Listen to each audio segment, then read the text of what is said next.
সোপাবন্ধী ঘূৰি আহিল CID Mohan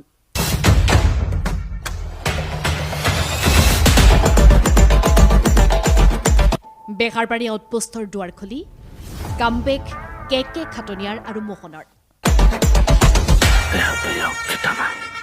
comeback কে মোহন নৱবৰ্ষত কিছু ব্যতিক্ৰমী ৰূপত আপোনাৰ কাষলৈ আহি আছে আপোনাৰ জনপ্ৰিয় ধাৰাবাহিক বেহাৰবাৰী আউটপোষ্ট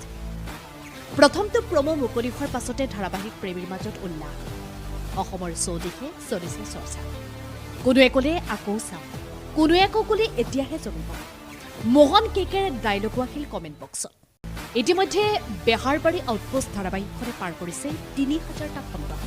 আৰু অতিক্ৰম কৰিছে 10টা বছৰ প্ৰজ্ঞ কেকে খ্যাত সিদ্ধাৰ্থ শৰ্মাই শুনো আহক তেওঁৰ মুখেৰে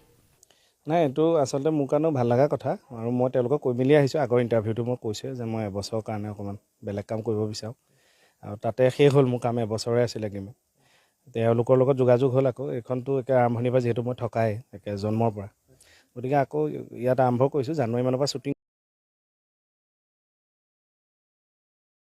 আপোন হৈ পৰা দীপ্ততি আৰু সিদ্ধাৰ্থ শৰ্মাক আজি দিনটোৰ চৰ্চিত মুখ হিচাপে আগবঢ়ালো ফেচবুকতেৰ আজি দিনটোৰ এই বিশেষ প্ৰতিবেদন